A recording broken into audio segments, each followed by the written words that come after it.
There was a saying, in the beginning of time, there was a podcast. Beer Bubble!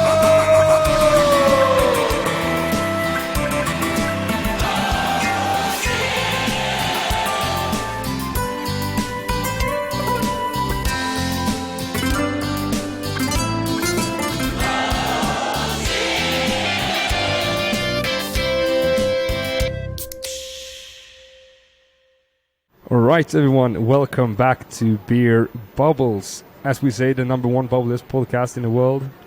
And I'm sitting here with Good Guys Brew. Welcome. Thank Cheers. you. Cheers. So, introduce yourself. I'm Mikael Jakobsen, and I'm head brewer at Good Guys Brew.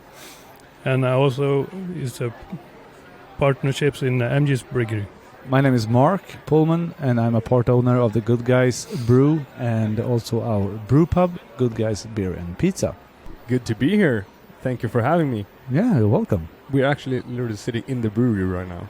Yeah, we tear down the wall from our brew pub during the pandemic because we needed more space for our guests, and now it's quite lovely to actually sit in the brew house and eat a pizza and having a beer. Although we're not at the moment, but you can understand the feeling. So yeah, it's a nice setup nowadays. Yeah, it really is. And what do you have? Is 7 tanks? 7 tanks, 5 of them is 2,000 liters and 2 of them are 4,000 liters. And the brew house is 2,000 liters. All right, nice. So Good Guys has been around since 2013, right? Yeah. Started off with the pilot IPA and the Hubris. Blew up here in Karlstad, and it's been going. I think Eva-Lisa is 2 was made from the beginning. Yeah. A Freaky Teeth, I think, came as well. Pretty early, time. yeah. I think we have some old labels there. Oh yeah, I recognize that one. Yeah, it was way before my time. Yeah. Yes. Yeah, because you're both of you are new to Good Guys, or new, but Yeah, since then. I'm new from the beginning of this year, so. Yeah, I came in a quarter to Corona, pretty much, like February 2020, and me and 2 friends bought 71% of Good Guys, and we had big ideas and wanted to take Good Guys to new heights, and we bought a new brew house, and then Corona came, and we pretty much lost half of our sales. Dropped. Oh yeah. All right. Like during the night, and that was awful. And then everyone knows the history from when Corona came till today. So yeah, it's been quite tough start. Yeah, to say at least. But it's going up now again, right? You told me before when we walked around here. Yeah, we the schedule is pretty much hectic now. So we are behind with some products, and we are brewing, but it's not enough. Yeah, I think we're out on 3 products at the moment. Oh. We have them on tank, but you all know how beer works. We can't stress it. It's finished when it's finished. So we just have to continue brewing, and we're trying to focusing more on how to brew and when to brew, and also on releases, because I think at one point we maybe overdid it with new releases, and that's trying now to sort out which beers to focus on, and I think that's more important than only release new beers, because if you have beers that people actually like and continue to buy at the Systembolaget or the pubs, I mean, why change them out? Definitely, and it's a luxury problem to have, to say the least. Definitely to sell too much of it. Yeah, yeah, it's an unusual problem. We never really. I mean, 1.5 months ago we needed half a mic, and now we need 1.5 mic. So it's going suddenly very fast, and we're trying to keep it up. But since we learned so much about how fragile we are during the pandemic, we are me and Mikael and the others, we decided that we're gonna sweat a while now before we bring more people in, or get these comfort luxury things to make lives easier. Now we're gonna fight for a while. Well, that's a good way to see it, because hiring somebody, you never know what's gonna happen, and a couple of months of hard work, it's you can deal with it. So, yeah, definitely. I mean, we lost so much during 20 and 21, and our prognosis is that we're gonna be back on break even in about 3 years. So unless, of course, business is gonna take off, which it hopefully will. But you never know. I think everyone in this industry, together with hotel and restaurant and bars, are way more careful nowadays, and somehow you don't relax and think that life is happy. I mean, I think it has to go maybe a year or two before you start to really relax and understand. I'm still so afraid that the COVID-21 is going to show up, or whatever, Third World War or something like that. So, things can happen at any time, but for sure. And then it's good that you have you're starting to create logistic solutions to the problems, and to have the work go easier for you guys. Yeah, definitely. As with the malts, as Yeah. you were telling me before, carrying the sacks up the stairs instead of. Yeah, that's I don't want to carry the bags up the stairs, so that's the solution. Is very good for the work. You cannot work 7 days with carrying bags up and down stairs. That's not going to happen. No, it's not healthy. No. That's true. So when this brewery opened 2016, or this building, the pub opened as well at the same time, or did it come later? It came later. I think, if I don't remember wrong, it opened at 2018, and I think from the beginning as well, it was only for beer tastings. Yeah, it was only for beer tasting. Yeah, so people could pretty much rent it, learn how to make a pizza and have a beer tasting, but then it came so popular, so I think the past owners understood that, hey, we need to open pretty much every weekend. And also back in the days, I mean, it's not that many years, but 2018, this whole neighborhood around our brewery wasn't built. So now we have a couple of thousand residents living just around the corner. So this is now a local pub for, I think it's almost 5,000 people living here and across the other side. It's insane. I mean, I haven't been here that much since I moved from here.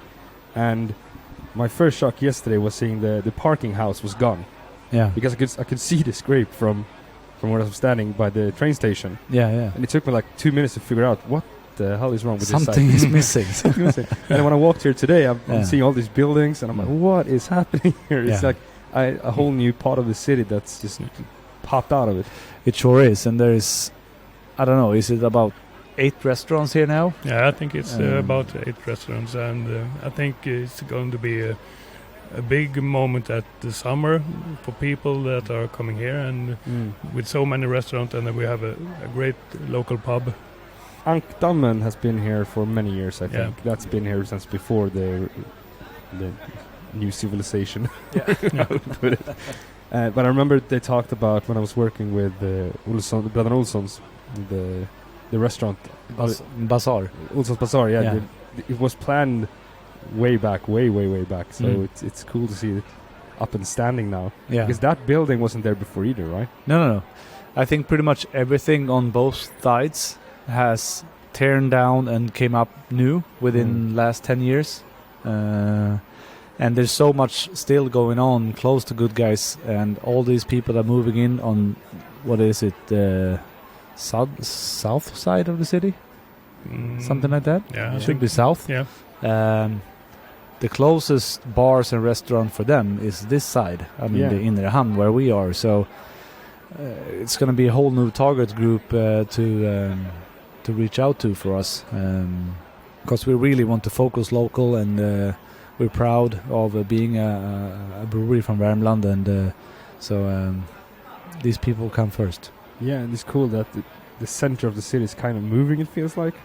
Yeah, definitely seasonal. Definitely seasonal. Yeah, I think seasonal, the winter time, it's absolutely more people around the square and like in the city central. And then this spring and summertime, people pretty much pack themselves down here. They come with boats or, you know. Yeah, because there's a dock right outside of here, so it's exactly. It's very nice. Yeah, because the Kungsgatan in Karlstad was one of the most like pub tight streets in Sweden for many years. Yeah, it was almost like being in Mallorca or something. It's just bars. Yeah, you could walk 20 minutes and you would never stop having a drink in your hand, basically. Yeah. There was outdoor service areas and restaurants all over the place. Yeah. So I think this place now in Innerhamn is a new place to be for the folk. I see they are tired of the Kungsgatan now, so I see people are coming here instead. Definitely, it's new, it's hip, it's fresh. It is, and I think also that it's a very cool difference of venues. You have the Good Guys Beer and Pizza, you have the Bastard Burgers, you have Gränden across the street who makes a lot of tacos and stuff. You have the wine bar. You have the Pinchos for the family. You have another tapas restaurant further down. You have Bazaar. Black Stone, like Black a Stone grill restaurant? Yeah, tapas, grilled meat. So it's a good vibe down here, and there's a lot of good cuisine to choose from. Yeah, I was shocked when I walked here. Like, what has happened here? So I gotta go here this summer and try some of so them. If you haven't been, come. I haven't been here in the new area, to be honest. Yeah, you should come make a visit this summer. It's gonna be gonna be really nice. That would be really fun. It's because I've only been partying at Kungsgatan and eating dinner there since I've lived here, so it's cool to see new places pop up and becoming popular as well. I know some friend of mine, I don't know if you know him, but Lillebee, who used to work at Guldappan. Well, of course, he used to work here as well. Yeah, he worked there as well. Of course he did. Yeah, he's in Stockholm now at Mikael, so he told me about this place several times, and he was hanging out here. So he tried to get me here, but never worked out. Now you're here. Now I'm here. Drinking coffee. Shame on you. Drinking coffee. Well, I'm working. Yeah. Oh, Cici will not be proud of me for saying that. So are you planning to move this brewery to another place to expand the restaurant more, or is it focused mostly on the brewery part? No, I mean, of course we have visions and dreams and everything, but like I said, we're still on a very scary mode, unfortunately, because since the pandemic been what it's been hooray, oh no, hooray, oh no, in under 2 years. So, and now it's been hooray for a month. So I think we're very careful, but of course there are plans, and the plans are, if this brewery starts to fly and we can manage to deliver the beers that we need to brew, we're gonna have to move. And we're not going to let go of this venue because it's wonderful. And the restaurant is also so well visited, so we're going to need more space. And what you could do here is to maybe have more live music during the weekends and stretch out with more seats, build a bigger bar throughout that wall down there, and then maybe have a smaller showcase of a brew house and focus on... special beers and a lot of more special beers. Barrel aged and exactly 200 liters. Yeah. Now, that's something we're dreaming of, and that's something we even talked about just before the pandemic came. So I think now we are in a space, or in a period in our business ship where we actually are very... It's kind of a stalemate right now. We're just waiting for things to take off, and it's kind of fun nowadays. You actually wake up with almost none regret in your chest, and it's almost like you're running to work because it's so much fun. And you have a panic attack every other 5 minutes. Yeah, pretty much. Well, that's a good, and I think we've seen that with a lot of breweries and restaurants that they start to look forward to the future again. Yeah, definitely. It was pretty rough for a while there for a lot of people. Some breweries were very lucky. Some restaurants were also very lucky. Not many of them, but it's many have suffered through these 2 years, and it's fun to see. But since festivals are coming back, are you going to go to any festivals? Or are you? Yeah, I mean, we haven't planned any festival that we are going to as Good Guys. We're making our own festival, Karlstad Beer Music, on May 28th, which is going to be pretty much a classic beer fest, but we're going to have a lot of live music throughout the venue. It's Nöjesfabriken here in Karlstad, which is a big venue. It's going to be more than just one room. You're going to walk around and you can drink beers, you can go bowling, you can play ping pong. You're going to be able to do a lot of stuff, which I missed a bit when I go to beer fests myself, because it's usually just standing somewhere drinking beers and talking about the beers. But I always missed out doing stuff, because usually you don't last that long either. No, exactly. It's only beer. a little ping pong around the table and some bowling, and you're gonna be able to do haircuts and tattoos and eat good food, of course. So it's gonna be more like a proper festival. So that's gonna be fun, and then we're focusing a lot on the summer down here. The summer in Inre Hamn is just crazy. Pretty much all the tourists are coming here. So all of July we're doing this thing from Wednesday to Saturday, where we ask other brewers to come here and brew with us, do beer tastings, have tap takeovers at our bar. Yeah. And you have live music outside. Yeah, live music during the days, DJs during the nights. It's gonna be cool. So maybe we go to some festival after the summer, but at the moment we have so much to do, so it's kind of hard going somewhere. We're going to do a local Wien and Deli festival here. Is that the one in the what do you call Congress Center? The Congress Center, yeah, exactly. That's been around before, right? Yeah. Yeah, it hasn't been since 2020, of course, but it's been there for some years, I think. I think I was there 2018 or 19 or something like that. It's a good festival as well. Yeah, I mean, there's a lot of good cheese and wine and stuff, and we're going to be there selling beers, so now they're going to have good beers as well. We're the only brewery that are going to that festival. So Oh, you're the only one? Yeah, we're the only one selling beer, so that's good for us, I guess. Yeah, I think when the people are tired of wine and gin and stuff like that, so I think they want to have a beer. Yeah, it's like having a glass of water. Yeah, pretty much. Clean your palate a little bit. Give me that hops. Yeah. You're the new head brewer. Yeah. What made you from the beginning want to brew beer? Basically, I'm brewing a home brewer. So that starts from everyone in this business.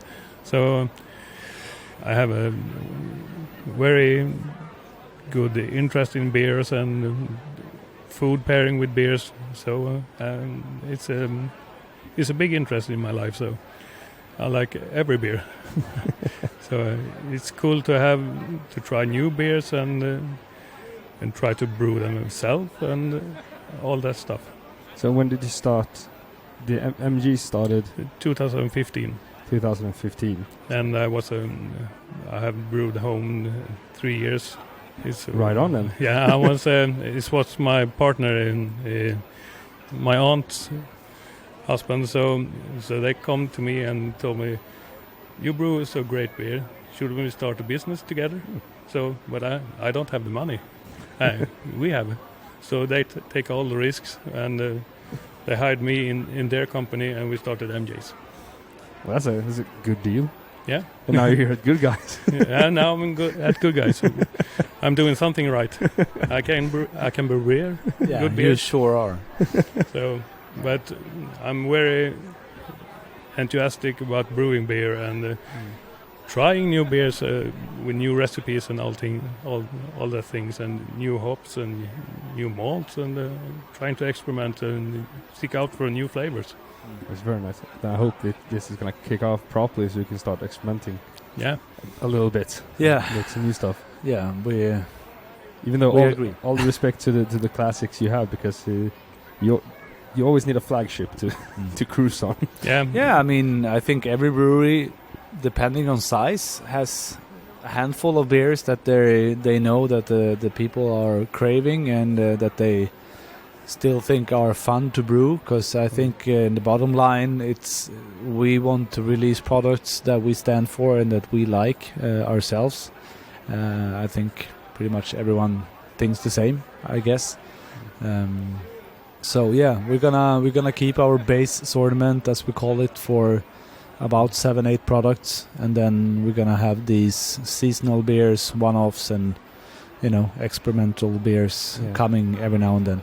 And I hear you did some kind of a marketing strategy thingy here with having businesses putting their own labels on your bottles. Or your cans, rather. Yeah. That's been going pretty well, what I've heard from. It pretty much saved the brewery during the pandemic. The idea came to me during 2020, I think after the summer, when we saw the business go down the drain again, especially to restaurants and pubs. And then I just decided to sit on my ass and grab my phone and call everyone in Karlstad and tell them to buy beers.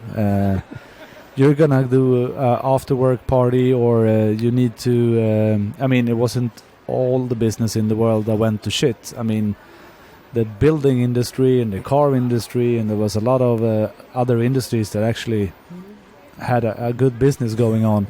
They did better. Yeah, so I was like, buy beers, celebrate, and it just took off. There, company after company started to buy beers with their own label, and I mean, going from where I sat 5 days a week just calling companies and pretty much beg them to buy beers.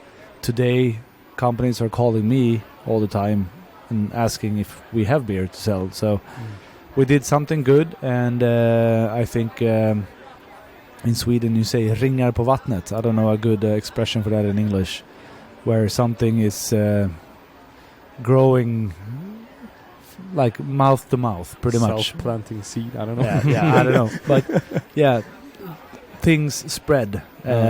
People started seeing all these beers at companies with their own label, and I guess people got jealous and wanted to have it themselves. So yeah, spreads like a wildfire. Yeah, there we go. That's the one. Spreads like a wildfire.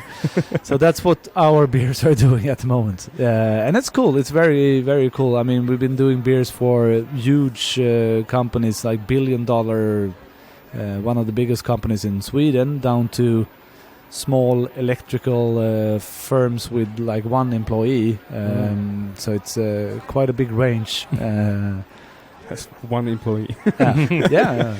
I mean, if you want it, you want it. But is that do you have like a minimum how much you have to buy to do that? Yeah, we usually start at 500, which is 21 boxes, and that's because the rolls from Boxon come in even 500s most of the time. Okay. Yeah. So it's easier to do it that way, but you can order labels and then call like, okay, I want to start with 5 boxes and then 5 boxes again, and we can just keep the labels here. Yeah, so it's many ways to do it. Yeah, it seems like a business idea to expand on as well. Yeah, and the cool thing now is that now people are reaching out. Hey, can you do our wedding label? Can you do our my grandpa is turning 60? Can we do a label for him? Well, of course, sir. I can help you out. It's one label box. Yeah, no, but the target group is being wider and wider, and people are talking about it, and that's fun. That's very nice. That's a good thing as well. Karlstad has really grown as a beer city. Ever since I started working here, it's so talk with Robert at 10 Hands before. It really did explode the craft beer scene overall, and in Karlstad I think it really blew up. Yeah, especially with Guldapan, and then it was basically just Gullapa Pictures and Bishop's Arms, I think. Yeah, and now you have Karlstad Ölhall and you have Granden here, which is Barbara's Brygga. Yeah. So Granden opened last year in this time of year in April. So they are focused on local beers and some other Swedish beers. All right. How is the community between the breweries here in Värmland? I think it's good. We always talk nice about each other, and when you call for help, we help. And if one brewer wants to borrow some hops or some malts, or you stand up for them. We help each other. It's really nice. Planning any collabs anytime in the future? I want to do collabs, but I don't have the time now. I have to reach up for my schedule to work with the beers that we don't have in stock.